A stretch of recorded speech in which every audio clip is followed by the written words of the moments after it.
Welcome back to episode 6 of the Lincolnshire Freemason Podcast show with your host this week, the wonderful Simon Noden, the amazing Pete Richardson, and myself, Chris Watkin. And today we are joined by provincial royalty, the man himself, Mr. Andy Ham. Andy is an ex-police officer. He's from St. Lawrence Lodge 1386 in the beautiful city of Lincoln. As I said, just retired as a police officer, and he is being promoted to one of the most brilliant positions in the province of Lincolnshire, which is the DC. Andy, welcome to episode 6 of the Lincolnshire Freemason Podcast show. We are honoured by your presence, sir.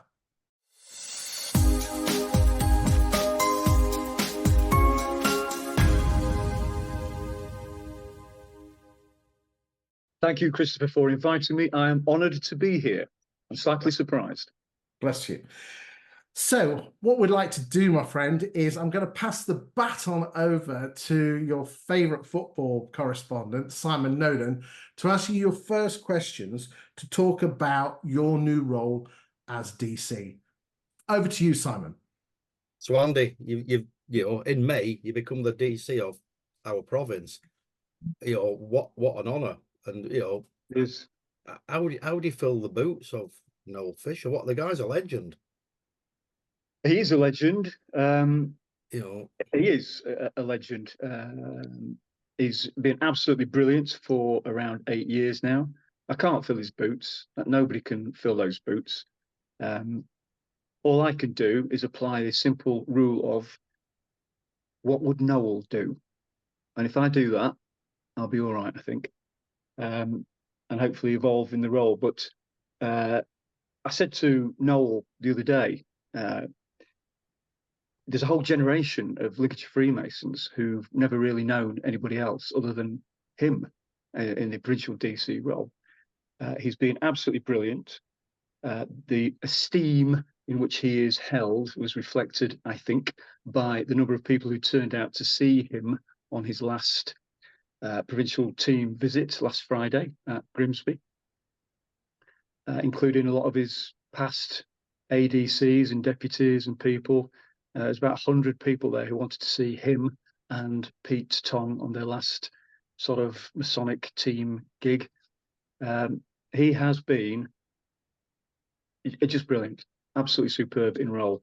From my personal view, I think Noel combines a kind of quiet confidence, which I think somebody doing that role needs to have.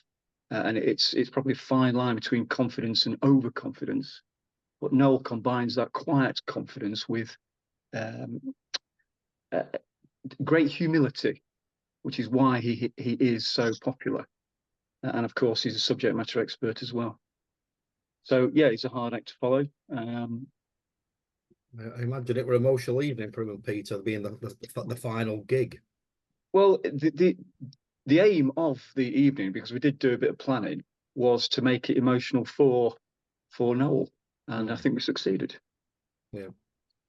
So you've been Noel's protege. You've been under his wing all these years. You finally got the job. What advice did he give you? So look, Andy, you've got the job now. That's yours. I need to give you a bit of advice. I'm not sure, Simon, I was ever his protege. That's an assumption on your part. And not just you, other people as well. I honestly think it's a case of being in the right place at the right time. Noel decided that this was the time. I was deputy at that moment. But he has been, since he asked me, when he said that he was thinking of giving it up and asked me if I'd be interested in taking it up, he's been absolutely superb in his support. I couldn't have asked for any better support since then. What have we done? I wanted to know what I didn't know, because it's all right, like you and me, we see him go out and stand there and try and, he does his thing. He tries to herd some provincial cats around and everything, and even some Grand Lodge cats need even more herding. But what else does he do?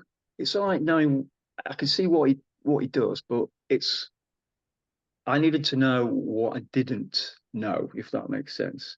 So I went round and sat down with him, and he's literally, as the lad, he's written the book.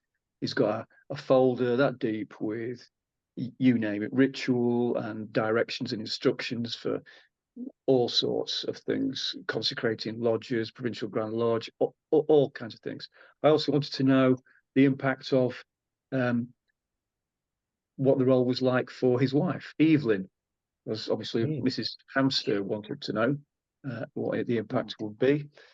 So I had a chat with her as well. And just everything he could do, everything I could have asked, Noel has done. He's been absolutely brilliant. He even let me have a little trial run in, I think it was December, team visit to Spalding, and he said, there you go, I won't even come. You do it and see how you get on. A good mentor. Yeah, he's been a superb mentor, and he's been a superb mentor, not just for me since these last few months, but historically over the last few years for all these ADCs. He's always been available, always been supportive, and that's why so many people turned out to see him last Friday. Yeah, and I imagine there'll be times at some point you're going to be on that phone going, no, what about this? Yeah, and he said that. He says I'm at the end of the phone, and he is. I know he is. Yeah. The aftermarket care package. So you come to that point. Can you remember when that moment and they have actually asked you and said, Andy, can you be the DC? Simon, I will never forget. It's one of those moments in time. Yeah. And then how did you feel about it? Was you a bit stunned? Was you like, oh, wow. Yeah. Oh. Yeah. Completely stunned. I didn't see that coming. And that might sound naive or disingenuous, but it was I'll tell you exactly where we were on our way home from, I can't remember the name of the lodge, but it was at Cleethorpes. It was the last installation meeting before the summer recess last year. And it just so happened that the PGM's personal representative was Noel. And it just so happened that the nominated provincial DC to accompany him was me. So we shared a car. It was a great night. I was driving, so we had a few drinks. And on the way back, he said, I'm thinking about next year giving it up, Provincial Grand Lodge. Oh, how do you feel about picking it up? Hugely honoured. Why me? There is an element of imposter syndrome to begin with. Yeah. But as time's gone on, that's I've got my head around the idea, and just got stuck into learning all that material that he's compiled. Yeah. How much it was then when you go home with the wife said, have you had a good night at lodge tonight? And you go, well. Yeah. It's Where do we start? So. Well, you should say that, Log. I know I was supposed to stop being a deputy DC in about a year's time, but there's going to be another 5 years of this. Yeah, I appreciate your support because we all need our support, whatever we do. So you're going to move into your new role. So what advice would you give to DCs in the craft lodges? And two-part question: what advice would you give to the DCs and the craft lodges? And again, they're going to have somebody watching their role who want to be a future DC. Yeah. I thought about this. I mean, I meet DCs in craft lodges all the time, obviously, going to installations and what have you. I have great respect for all of them and the work they do. I would say to you, Simon, and to anybody that watches this, I think the two roles are different. So the craft lodge DC is different to the provincial. If I say DC, I mean provincial ADC, deputy DC, and provincial DC, because the craft guys, they've got to manage the politics of that individual lodge. And with the best will in the world, there's always people with opinions in every lodge, and the DCs have to set the standards, but do it sympathetically but positively. and manage people within their lodge, whereas the provincial DCs kind of just bounce in for the night and then bounce out again. What advice would I give? Well, we actually have, I don't know if you're aware, but there is a biannual DC's meeting, which is held at Horncastle. It's chaired by the provincial DC, along with his 2 deputies. So I've been to that for, a couple of times. The last one was last year. We're not due another one until next year. And we kick stuff around there. Advice, a couple of things that come up at those meetings. One is multiple ceremonies, and it's always, that's one of the things where the sensitivities and local opinions, so we talk about that. Those guys have to manage those local sensitivities, but don't be afraid of doing the multiple ceremonies. And I don't know if that was going to come up later, but I think it might. Do consider the multiple ceremonies, and the other thing is stick to the processes which have evolved over generations. And again, this is something that I've said at those meetings. We can facilitate good men doing ritual, going through the chair, if we're prepared to do so. So I've seen guys who would have been great worshipful masters, but were awful at ritual and weren't prepared to put themselves up for it. But I've also seen guys who we've been able to put through the chair because we have facilitated that by getting other people to cover for them. So that's one aspect of it. The other aspect of it was sometimes I go places where when somebody's struggling with a ritual with the best will in the world, people for the best motives are chipping in and trying to give their opinions, and it's not helpful. Follow the process. We have a process which evolved since before any of us were doing it, where we have, somebody stood there doing the ritual, and we have one prompter and one DC. That person might be struggling with his ritual. Don't chip in from the sidelines. 1, you might be wrong. You're not looking at the book. 2, it confuses the person doing the ritual. Yep. 3, it undermines the experience or makes the experience less for the candidate who wonders what's going on. And 4, it undermines whoever it is who should be doing the prompting in the first place. Don't be afraid to move around the lodge. If you've got a brother who's going to need some support, instead of shouting down the lodge where you should be, follow them around. Sit quietly. So if your senior warden, for example, is going to struggle with the working tools, go sit down next to him.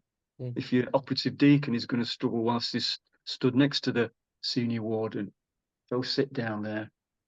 Just follow the processes. Just one final comment for me.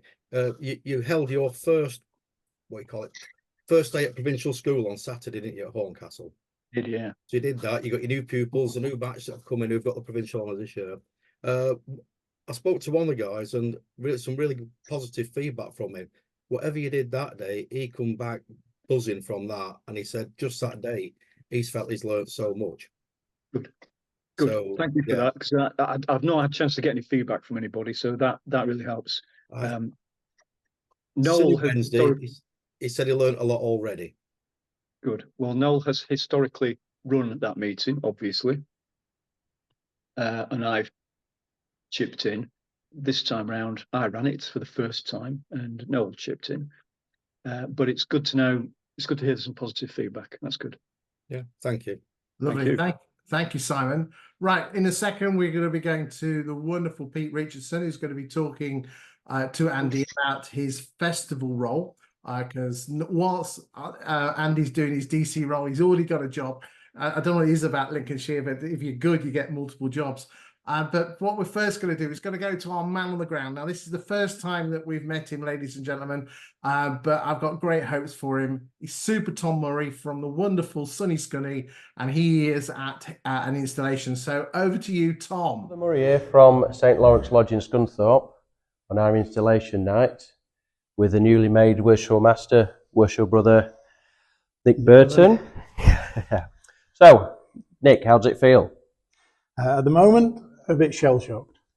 I've only been a master for 3 hours, so, but I'm very much looking forward to my year in the chair, and I have told that it'll go very quickly.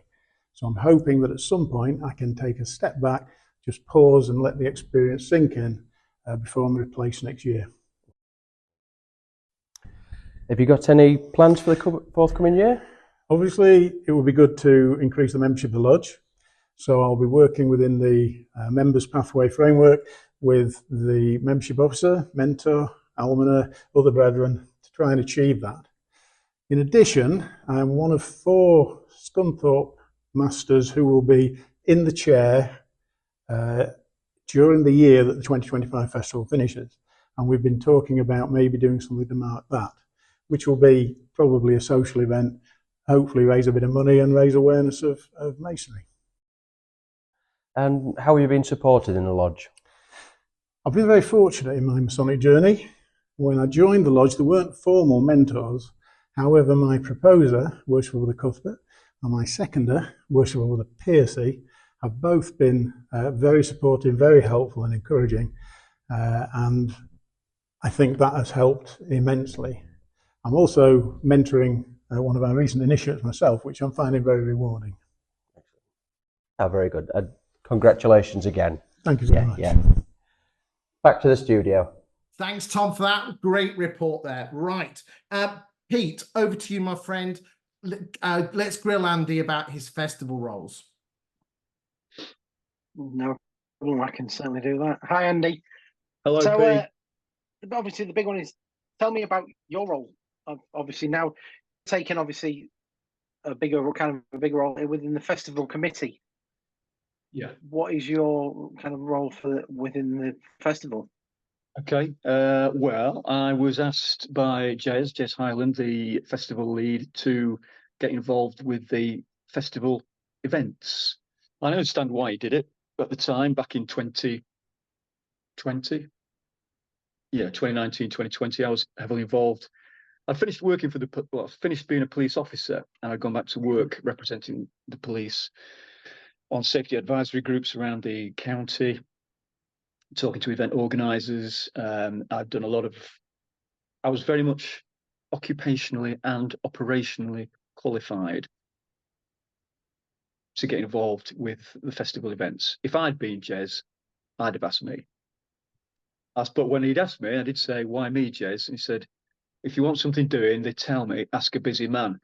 That doesn't help, Jez. That doesn't help. So, yeah, Gideon is the chair. I do the secretary bit. Mike Locke is the music man. Simon obviously does the media with other people who dip in and with their different skills and abilities, and it seems to work quite well. We have a good crew. Yeah. Now, obviously, you have obviously organised some great events for this festival, obviously, that we're running now. Can you tell me a little bit more about some of the events that you're doing? For example, like MCF Ball, obviously Tattershall Castle. Yep, I've got some dates as well. So first one then, MCF Ball. I'll try and summarise this. So the MCF have an annual event, this annual ball, black tie dinner. It's a marquee event, always been held in London forever and ever until last year when it went to Bristol. This year, it's second year out of the capital. It's coming to Lincoln, the engine shed, and we're really pleased to get it. It's quite a coup to get it.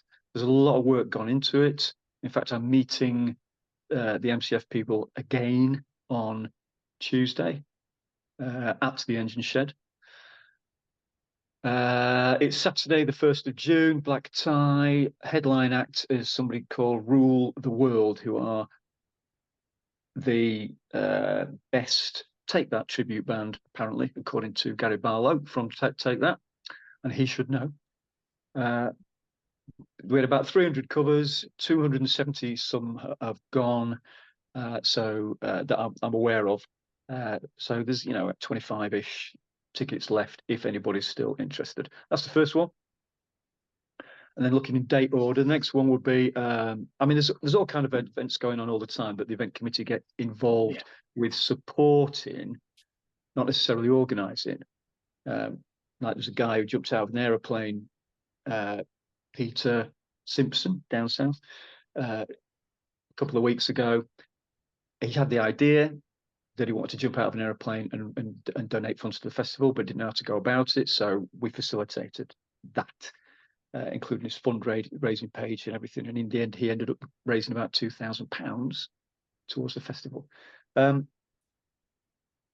ones that we are organising, Ropsley Heath Light Railway, for those people who know Robert Holland, worshipful brother Robert Holland, a former provincial director of ceremonies. He lives on an amazing place at Ropsley Heath near Grantham. If you remember that, you guys are too young, but in the 70s, early 80s, there used to be a TV show called Dallas, and the place there was called Southfork. Well, this is like Southfork near Grantham, except it's got a train set that runs around the outside, and it's a lovely afternoon out. That is Saturday, the 29th of June. £10 per car and unlimited rides for your occupants on his light railway. There's the usual other stuff there: teas, coffees, ice creams, and so on. Bouncy castle, that kind of stuff.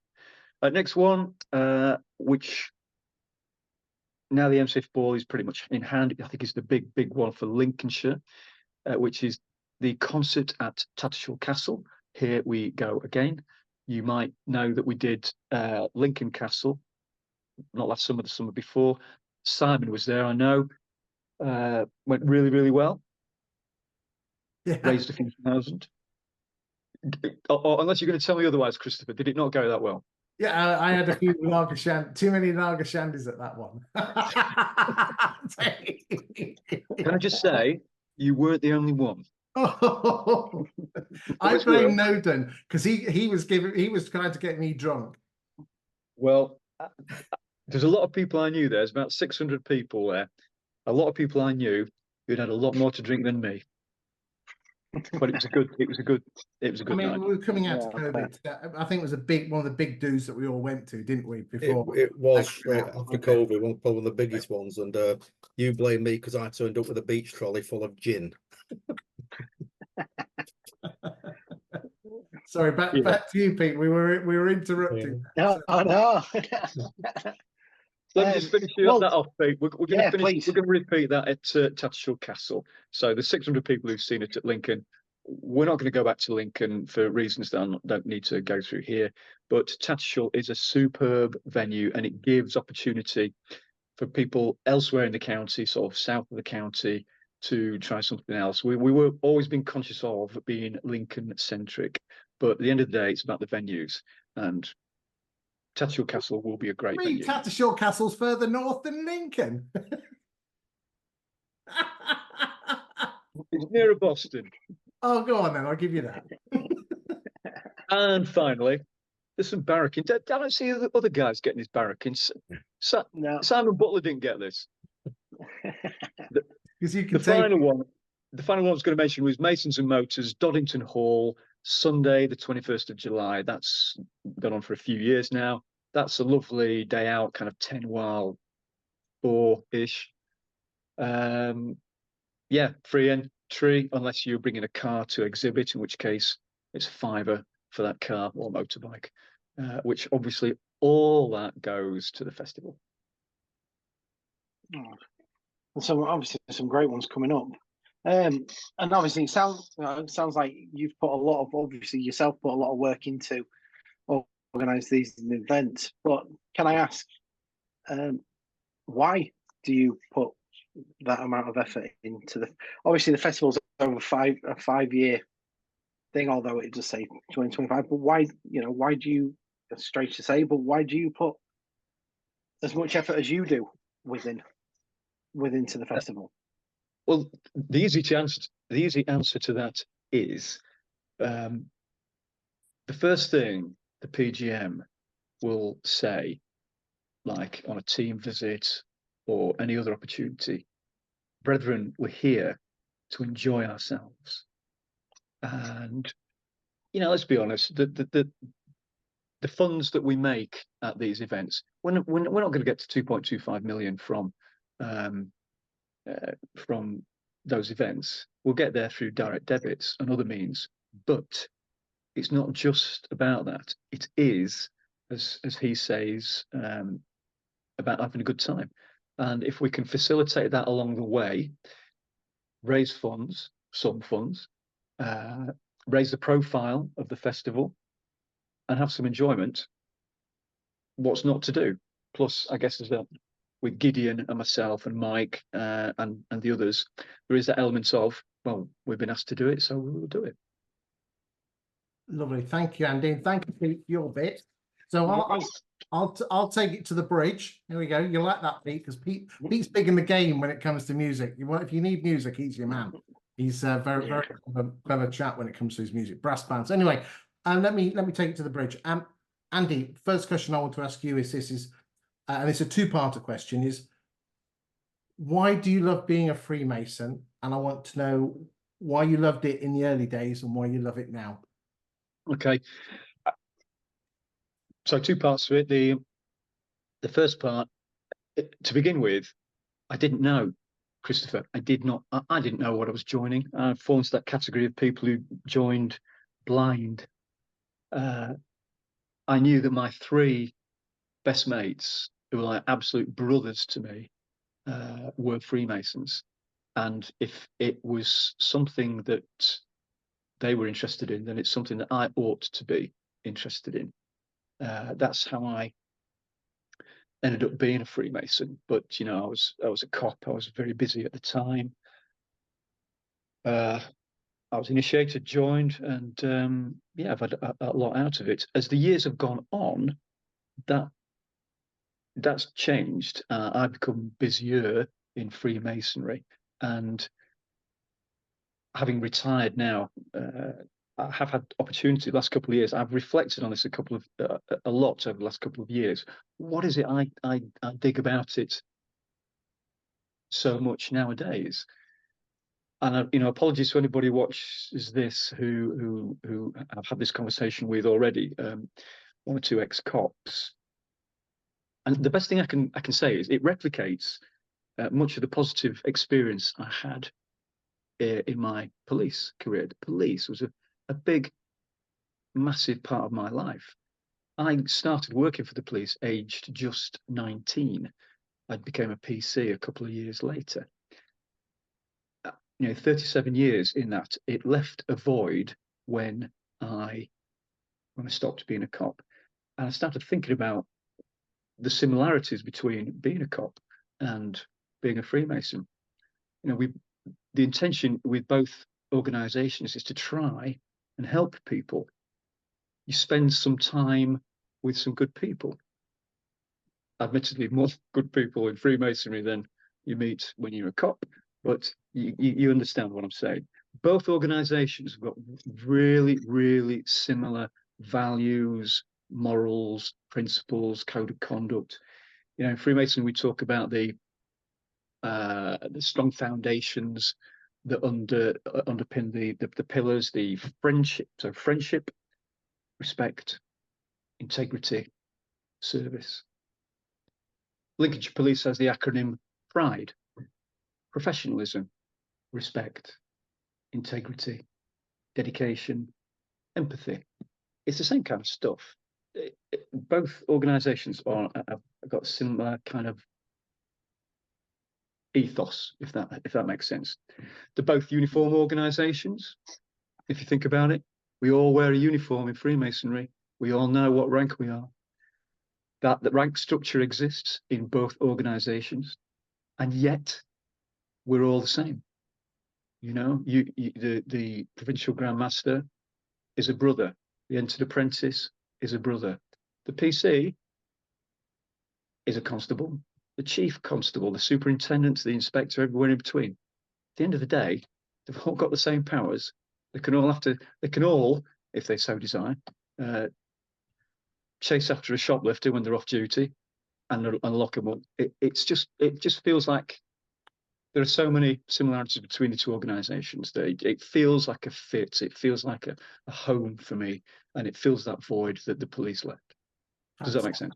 It certainly does. It certainly does. And now I want to move on and look at the fact that you're a part of a university lodge.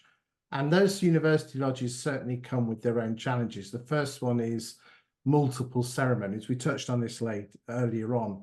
And the other one is the very nature is that people bugger off after a couple of years once they've joined. So, you know, you've got multiple ceremonies and people leaving you like video when they've finished their course. How do you deal with that?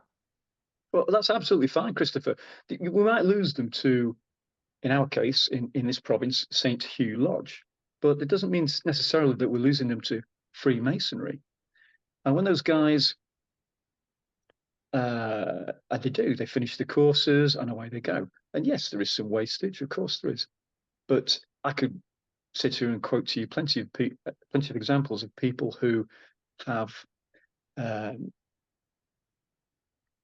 and become Freemasons elsewhere, not just elsewhere in this country, but elsewhere around the world. There's one guy who went to Scotland, became a Freemason there. Somebody else went to Germany, I know. Somebody else went out to Australia and New Zealand and became, joined lodges in Australia and in New Zealand. The very, very first two guys, these tend to stick in my mind. A couple of lads called Rob King and James Ferrier were the very first two students back in 2011. And they finished their courses, young lads, went off. I think James, last time I heard, was in Sheffield. We kept in touch for a while. We pointed them towards local lodges. Some feedback we got was that try local lodges, but often it's never the same as where they joined. It's never quite the same. Do many stay at St. Hugh's, but probably only come once a year or something? Yeah, so the other guy, Rob King, he finished his course, went to see the world.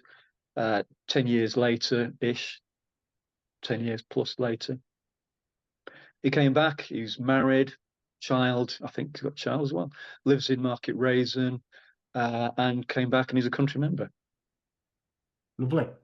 I mean, so we're not losing them to Freemasonry. No, they're still around. You might not know this information, but for every 10 that leave Lincoln, would you know? You wouldn't know. We never.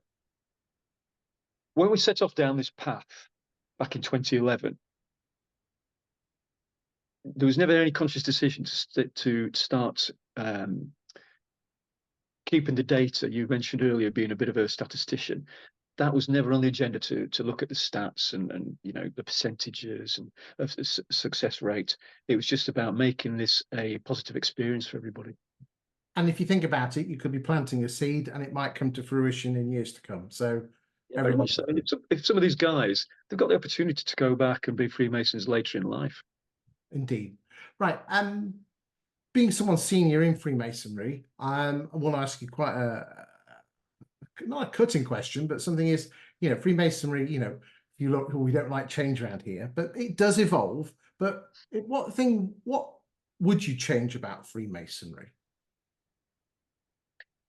Change. Or if you don't want to answer that question, what changes have you seen that you like? I mean, there is a new generation of Freemasons coming through. We've got stuff like, if you roll the clock back 10 years, no one even used to say they were a Freemason. Now we're on that social media and Facebook with our faces everywhere. Well, I think you just hit it, Christopher, to be fair. I think change will happen does happen organically. So people like you three guys, you come in and you bring you bring the attitudes of your generation to it. So we will naturally see attitudes and opinions of the generations that are joining, that people bringing those attitudes with them, just as sadly we will see some of the more outdated ones go when some of the older guys go to the Grand Lodge above. It is what it is. I think it's great. It's like, I know he's obviously part of this conversation, but Simon, the work he does with Facebook is absolutely fantastic. And this is the sort of stuff that we need to push. But I think change in Freemasonry is a bit like turning the proverbial oil tanker or slowing the oil tanker. It takes time. The one thing the one other thing I'd like to see, apart from or kind of connected to the social media side, and people bringing their new attitudes in, is the transparency thing. We're not transparent enough as an organisation. We're just not. We've tried, and it was good to see in recent years David Staples, when he was the Grand Secretary, he was challenging stuff in the media, any negative items in the media, any negative articles, he was out there and saying, well, hang on a minute, and challenging that. When the Duke of Edinburgh died, he took the opportunity to be, when the BBC were doing fillers for the coverage, he took the opportunity to be interviewed there to say, yeah, well, Duke of Edinburgh used to be a Freemason, and this is what Freemasons is about. We could do more to be more transparent. That seems to, it's just a personal observation. It seems to have died off a little bit since he's no longer been the Grand Secretary. But yeah, I think change will happen organically, but transparency would be something I'd like to see.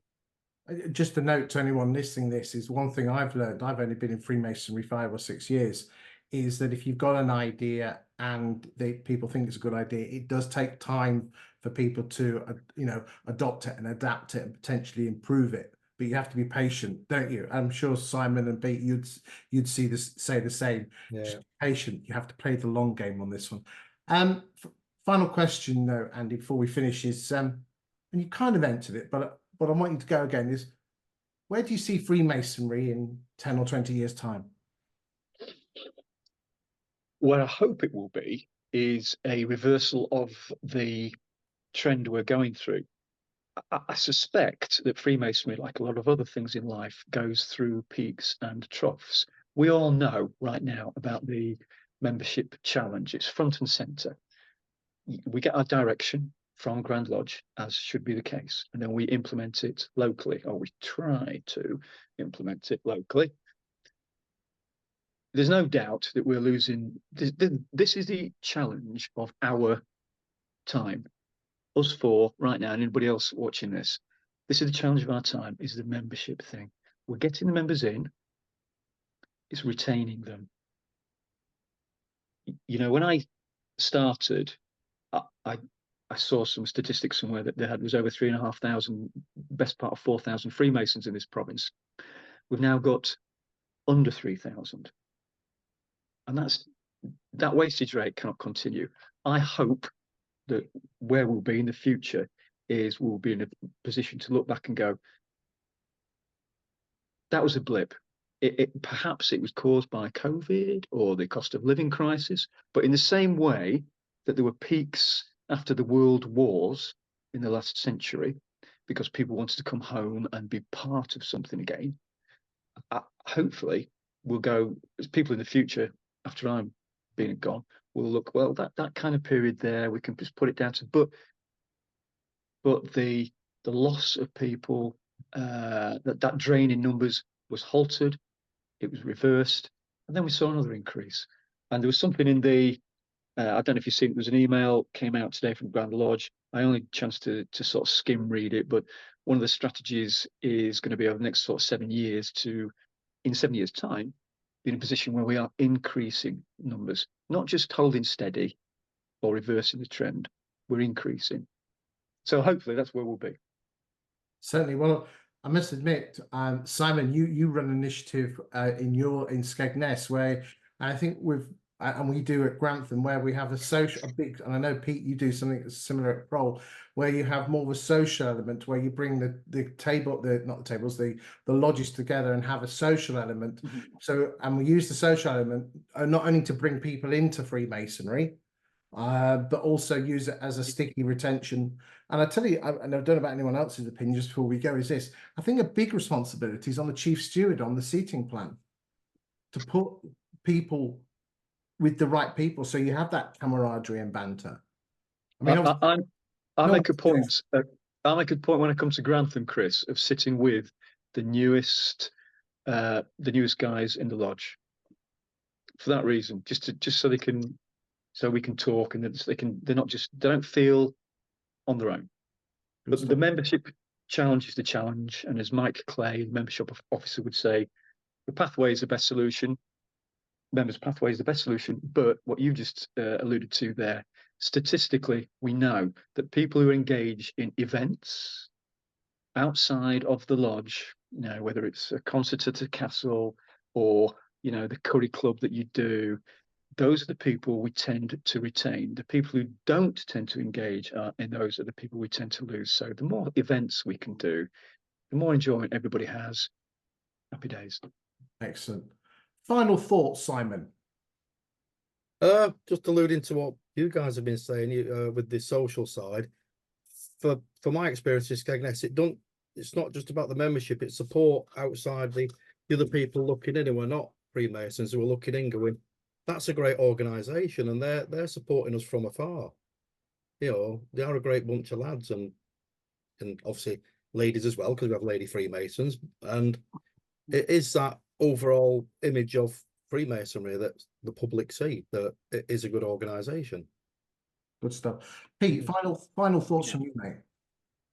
No, I think the same. I think it's keeping a higher profile of what we can do and what we help, and obviously the festival certainly helps that, because it kind of spurs people on to do, like I said, that kind of little bit extra. Good stuff. So it's always good.